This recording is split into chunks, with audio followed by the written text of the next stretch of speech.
आज आपको सफल लोगों की आदत से जुड़ी एक कहानी सुनाता हूं।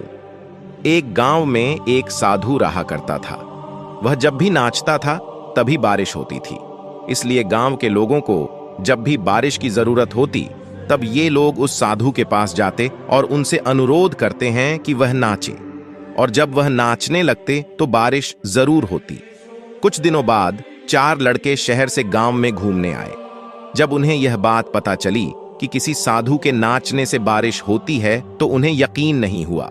शहरी पढ़ाई लिखाई के घमंड में उन्होंने गांव वालों को चुनौती दे दी कि अगर हम भी नाचेंगे तो बारिश होगी, और अगर हमारे नाचने से बारिश नहीं हुई तो साधु के नाचने से भी बारिश नहीं होगी। अगले दिन सुबह सुबह गांव वाले उन 4 लड़कों को लेकर साधु की कुटिया के पास पहुंचे। गांव वालों ने साधु को सारी बात बताई। फिर उन लड़कों ने नाचना शुरू किया। पहले लड़के ने नाचना शुरू किया। आधा घंटा बीत गया। फिर पहला लड़का थक कर बैठ गया, पर बादल नहीं दिखा। कुछ देर बाद दूसरे लड़के ने नाचना शुरू किया और 1 घंटे बीतते बीतते वह भी थक कर बैठ गया। बाकी दोनों लड़कों ने भी ऐसा ही किया, पर बारिश नहीं हुई। अब साधु की बारी थी। उसने नाचना शुरू किया। 1 घंटा बीत गया, पर बारिश नहीं हुई। साधु फिर भी नहीं रुका, वह नाचता ही रहा। नाचते नाचते 2 घंटे बीत गए, पर बारिश नहीं हुई। 4 घंटे बीत गए, पर बारिश नहीं हुई। लेकिन साधु तो रुकने का नाम नहीं ले रहा था।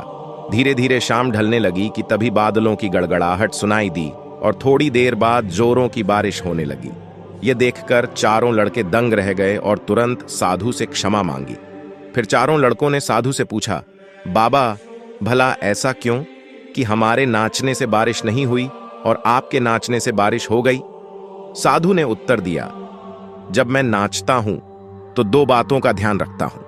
पहली बात तो मैं यह सोचता हूं कि अगर मैं नाचूंगा तो बारिश को होना ही पड़ेगा, और दूसरी यह है कि मैं तब तक नाचूंगा जब तक कि बारिश ना हो जाए।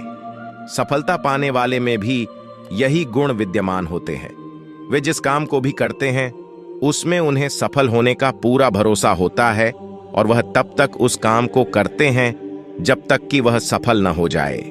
इसलिए अगर हमें सफलता हासिल करनी है तो इस साधु की तरह ही अपने लक्ष्य को प्राप्त करना होगा। दोस्तों, यह कहानी आपको कैसी लगी हमें कमेंट बॉक्स में लिखकर जरूर बताएं, और यदि पसंद आई हो तो वीडियो को लाइक करना ना भूलें। धन्यवाद।